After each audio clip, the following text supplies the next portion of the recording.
Welcome to Headline Buster, brought to you by The Point with me, Liu Xin.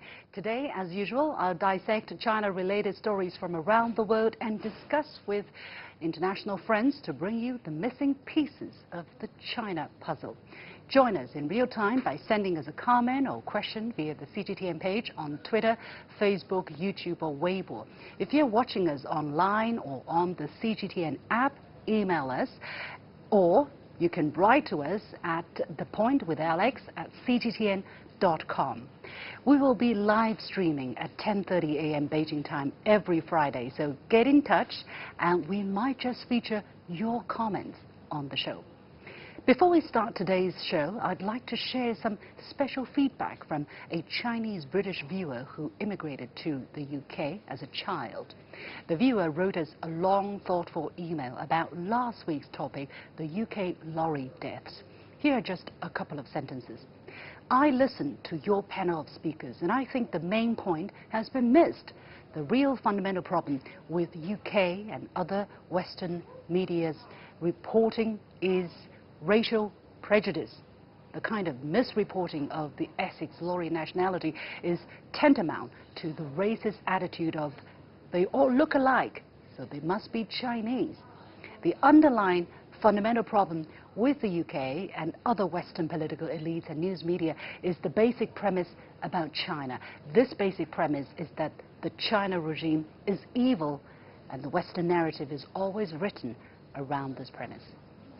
I really appreciate this viewer's feedback and thank you for pointing out this critical racial prejudice factor, a red flag we should all remain alert about, whether we are journalists, police or just everyday people. Let me also add that the latest investigation by the Essex police has confirmed that all of the 39 victims were Vietnamese nationals. We always welcome your comments, so please keep them coming. Now let's get started with today's discussion.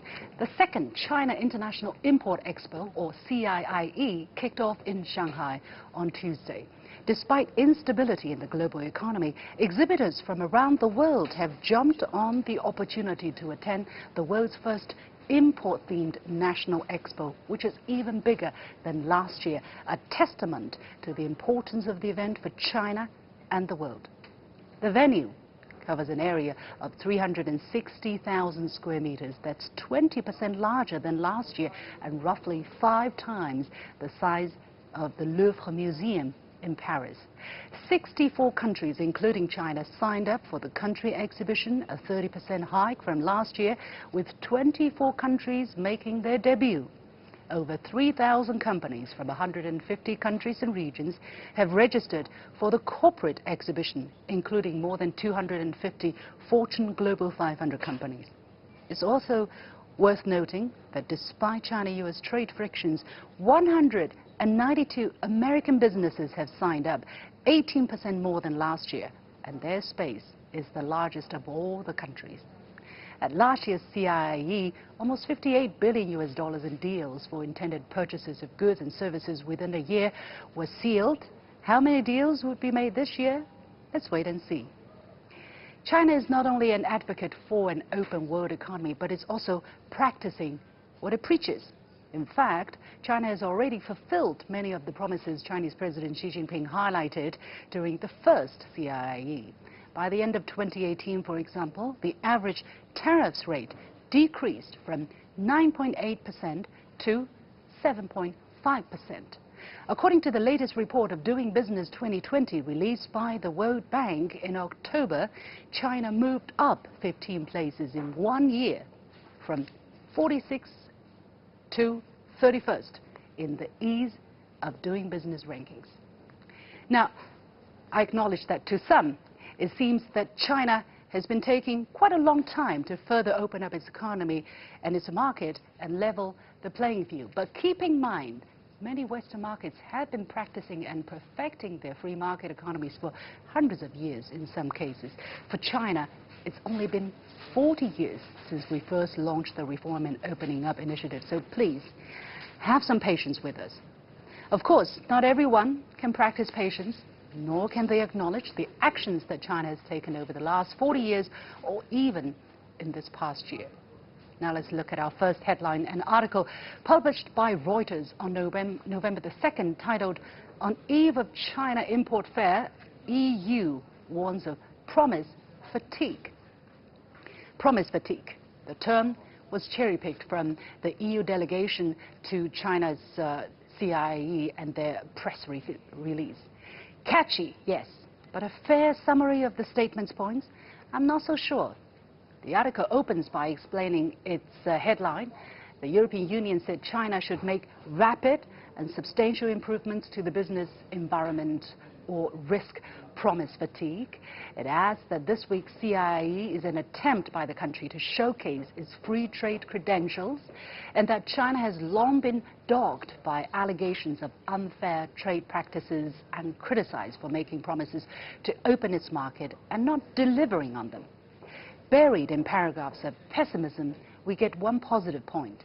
The EU said in the statement late on Friday that European firms had provided positive feedback on the China International Import Expo last year and had increased sales or met new potential buyers. So the people who actually attended the CIIE were pleased. Good. In fact, if you read the actual press release of the EU delegation to the CIIE, you'll find plenty of positive points included up front. This headline is just one more example of how easy it is to extract certain phrases and points to suit the argument you want to make. Next, we have another Reuters article from November the 1st, China to use import fair to highlight trade credentials. Here, we see basically the same argument that China is using CIIE to ward off complaints about its trade practices. The first line claims China will use the CIIE to try to showcase its free trade credentials, temper criticism of its policies, and deepen its global economic influence at a time of fresh uncertainty over the China-US trade war. Well, that's a convenient angle if you want to make it sound as if China is caving in to international pressure to pry open the door to its market. But the thing is, Chinese President Xi Jinping announced the CIIE in May 2017, long before the US-China trade war broke out. Plus, China wants to bring in more imports for its own consumers, not because the rest of the world is pressuring China to buy more. CIIE provides a great opportunity for international companies, and it's also important for China itself, where boosting domestic consumption and offering more options to its rapidly expanding middle class is crucial. The article does do a good job of providing input from different perspectives, including both critics and enthusiasts, in addition to the president of the American Chamber of Commerce in Shanghai, a US embassy spokesperson, and the Chinese Foreign Ministry spokesperson. One voice, however, stood out as a bit unusual to me. The article says, what foreign participant representing a company at a signing ceremony at last year's event told Reuters he was an actor paid to play the part of an executive? Well, so you are telling me that the 3,617 enterprises from 150 countries and regions and some 800,000 people who attended last year's CIIE, Reuters decided to feature the story of an unnamed source who claims someone paid him to be there. First of all, who knows if this person really exists? If he does, it is funny. But don't you think it would have been more informative to Reuters readers to share insights from someone who was actually at the CIIE to make deals, not drama? Your thoughts? Our last article appeared in the Wall Street Journal on October the 12th. The headline reads, America is losing the Chinese shopper. China was once eager to spend on US brands, then citizens of the world's biggest country shifted their allegiances. Where to begin with this headline?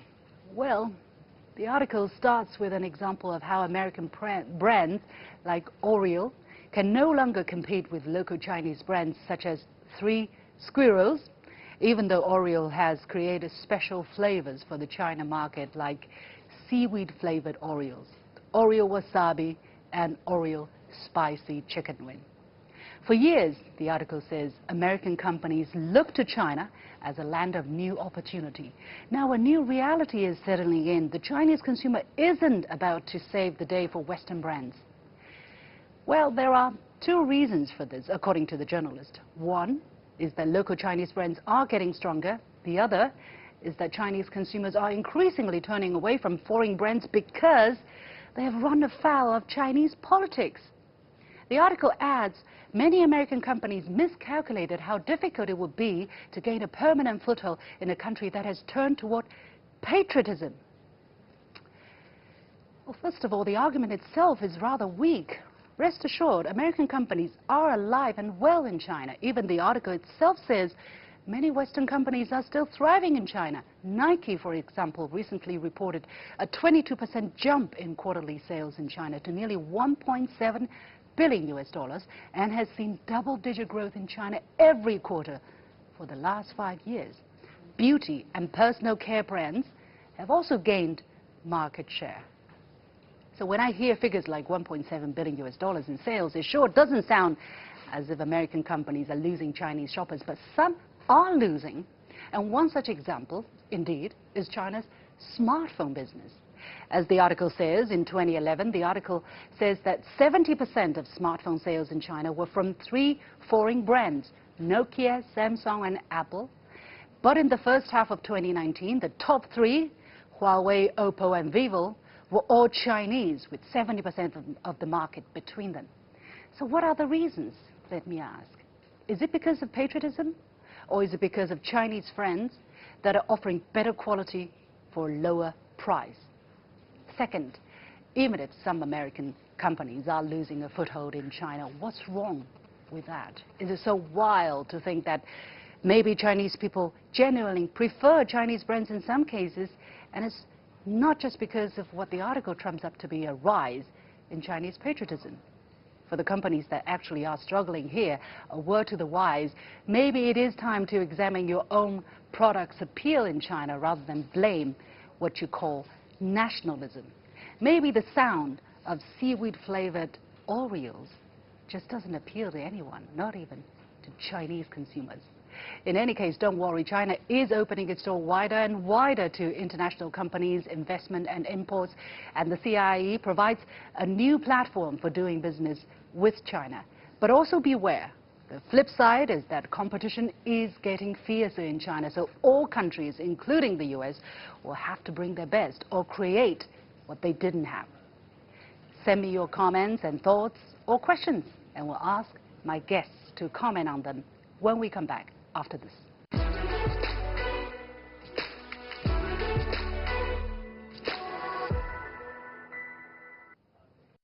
Welcome back to Headline Buster, a weekly segment of The Point with me, Liu Xin. So this week our topic has been the second China International Import Expo, and I dissected 3 articles, 2 from the Reuters and 1 from Wall Street Journal. So to discuss these topics and also to discuss maybe what I said and hear some comments from our international viewers, I have with me here in the CGTN headquarters Professor Jaime FlorCruz from Peking University, a former CNN bureau chief here in Beijing, and Professor Liu Baocheng from the University of International Business and Economics. Gentlemen, welcome to the show again.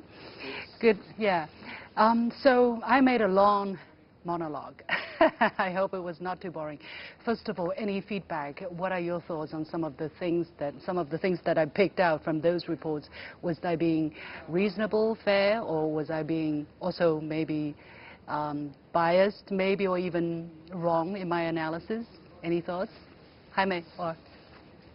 Okay, well, it's always tricky to just look at the headlines, right? And so I think that when you look at the coverage of the expo among the foreign correspondents reporting, you can always find fault in Sure. one or the other. The challenge for foreign correspondents in China is the story is so complicated, it's so complex. China is so big, whatever is true in Shanghai is not necessarily true in Beijing Ningxia or Beijing, right? Mm-hmm. And so that's one. How to capture the essence of the story is always a challenge. Okay, so basically you're saying you have been right in your analysis, but people have their own judgment. Professor Liu. I think it's fair enough. You have done a great job in really portraying your perspective over what is going on over there and also the significance of this expo. So, yes, I also agree with my colleague is that, we have to be inclusive in different perspectives. So the pros actually is very obvious. One is that, okay, China is really making efforts in narrowing the trade imbalance because we have trade surplus with 160 countries. This is really not sustainable if we look at long-term development of the global economic structure.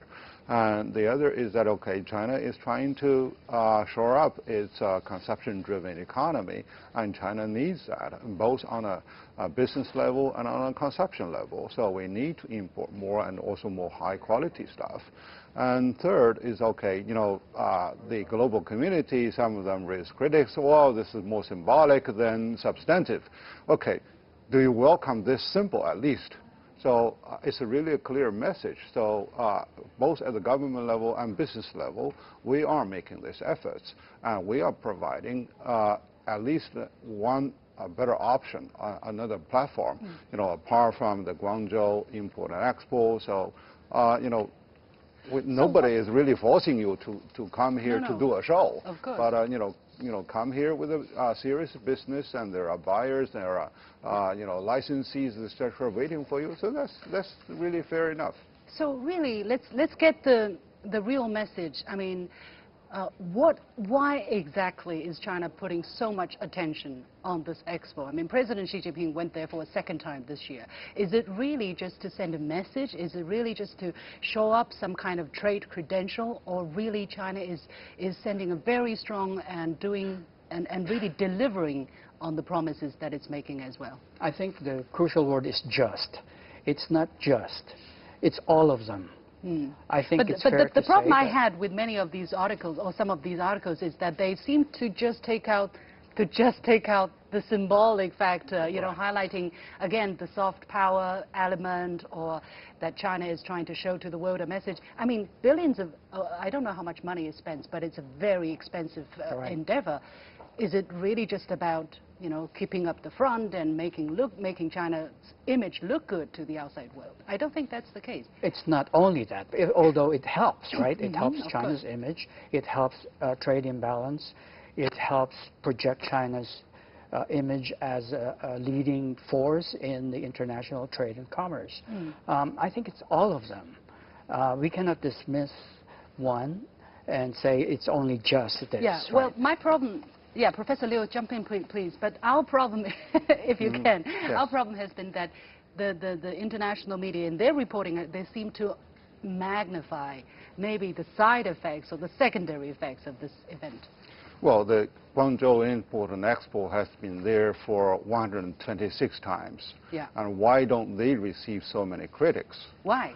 And because it's really conducted on a normal, conventional pattern. And the fact that this Import Expo received criticism, the positive aspect is that the world are really looking at China. The world are looking at Xi Jinping and how he really addresses the issues, not only for domestic, trade imbalance issue, but rather how he really addresses the world economic order. So, receiving attention is the first, actually confirmation that you are powerful enough now. And then, okay, look at, how China really was criticized during the Olympic game. So, I think at that time you were in Europe and seeing that, well, why do you really pass on the torch, all over the country, etc. All over the world. All over the world. So China is there to show, yes, there is a symbolic meaning, and it is symbolic in that, China has the confidence, and China is doing the contribution to the world. We want the whole world known. There is nothing wrong about that, but it's just the maturity level or the sophistication level as how to make the world feel more comfortable with China's rise, with China's contribution. So that's something we need to, improve on. Yeah, well, I think that's a very important aspect. But again, what I think our premise of the media critique has been the symbolic side or the negative side has been blown up too much, disproportionate to the real significance of this expo. But again, it's I still want to jump. We all say, okay, Xin is already good enough, but we say, oh, we can improve on something.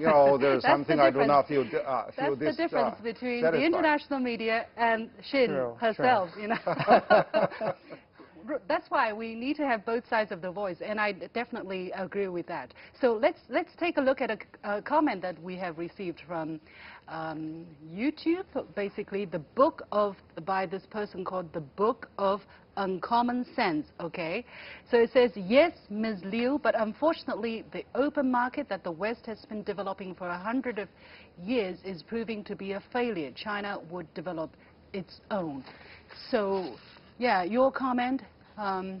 Basically, is China following the wrong path by completely trying to, liberalize its market, liberalize its industry sectors? For instance, yesterday, the latest news is that China is going to completely lift the cap on financial investment, right? Is China stepping in the wrong footsteps?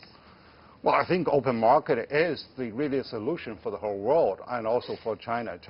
So unconditional? Yeah, no, of course, it's not really unconditional, but of course there has to be a clear border between the role of the state versus the marketplace, and that but excessive intervention into the marketplace is always there to lead to a disaster. So China learned the lesson. So therefore, if you see all the achievements China has done, it is really through decentralization, deregulation, and not only there for domestic businesses, but also to further open the market for global competition, global participation. There can be some painful period, facing global competition, but China is able to stand up. So I think this is really the experience. So this message is really a little confusing. It seems that China's way that is deviating from open market is really providing a solution, but this is something I disagree. You disagree, Jaime? Yeah. But also, it also shows that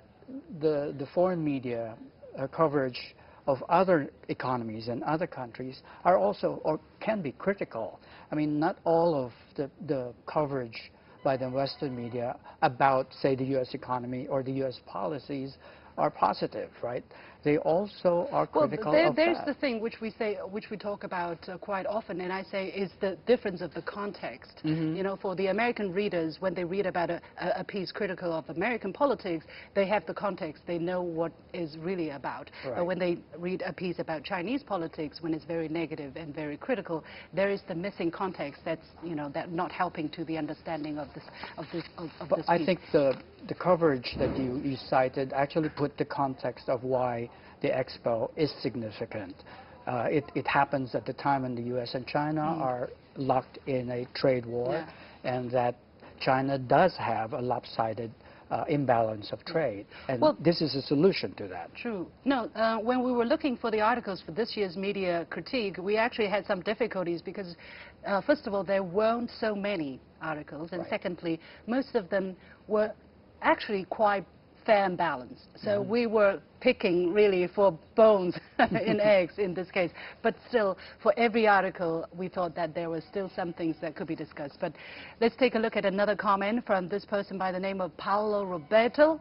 I don't care what the Western media say. I prefer to believe what my eyes are seeing. The CIIE is an amazing expo. If it was in Los Angeles, we'll have 24/7 coverage. What does that say? Yeah, it is really, I think China is really showing to the world they have so strong organizational skills in putting up big events in a safe, peaceful, and productive way. So from organizing Olympic to organizing G20, etc., China is really a great host in terms of the hospitality and also the organizational capacity. Sure. And on the other, it also shows that the world, while the world is trying to close the door for protectionism, China's government is really trying to support with the local government support and also with the participation of international communities, international organizations like UNCTAD, etc., WTO are really there to endorse this type of program. Yeah, so I was actually in both Expo last year and this year, and I saw exactly what you meant, the huge organization. I mean, so much effort is put in there, and you really wonder, is all of this just about changing the image or sending a message, I think China needs to be self-confident, and that should show in your coverage as well as in China's pronouncements and behavior. Success speaks for itself, right? Yeah. It really doesn't matter what we, the Western media or the Chinese media say.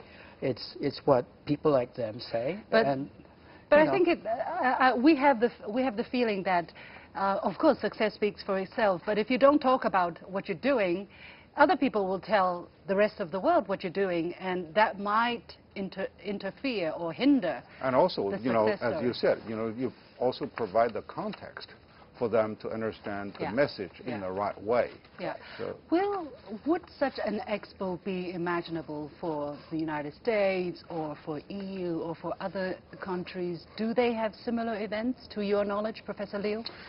well, I attended some of the expos globally, and at least, it's not really so well organized. Also big. Yeah, and of course, this is the biggest one. And I think just because of that, you receive some criticism because this is something that they cannot really compare. And the other is that, why do you highlight it? That, with even the service girls and volunteers are highly trained, and you have last-minute closure over certain roles, etc. They feel, well, because you do it so splendidly, you must, have some agenda that is not really there to be disclosed. Actually, this is the way. This is the culture, and this is the political structure, and also this is how businesses are really being organized this way. So I think the better exposure, the better interaction we'll have them. Of course, for exhibitions, there is also a challenge because right now there's online, online shows, etc. that can be fatigued. But the pledge China has made, it's not only Xi Jinping as a political leader, but also the business community is there, is something that is substantial. Well, trade deficit is what the Americans, I only have very limited time, a trade deficit is what the Americans have been complaining about, but basically China is inviting deficit because we want to spend, we want to buy. Exactly what's the logic here, Jaime? Could you explain? Well, it's as you said, it's very simple. To balance the trade deficit, China needs to buy more. And so China is trying to open its door to the sellers. But China understands that buying does not mean losing. No, right? When you spend money, when you buy voluntarily, you are creating value for your economy. Or that's correct. And it's not for everyone. I mean, to sell to China, you need to have deep pockets, and you cannot just plan to sell 1,000 tons of whatever, because that's not enough for China, right? So for small businesses, it's probably not the right platform for them. But still, it's a sincere effort, I think, on the part of China to open its door to sellers and help. I think there's a great awareness of the importance to letting small and medium-sized enterprises to be on board. I see some less developed countries having their country booth, and they actually pull some of their products and services that they can offer to the Chinese market through their country booth or through some kind of delegation or group exhibits, basically. We have to leave it there. Time is really limited. Many thanks to Professor Jaime FlorCruz, former CNN bureau chief in China and now a professor with Peking University, and Professor Liu Baocheng from the University of International Business and Economics. And with that, we come to the end of this edition of Headline Buster, brought to you by The Point with me, Liu Xin. Thanks for watching, and many thanks for the feedback and questions. Keep them coming. I'll see you next week at the same time. Bye for now.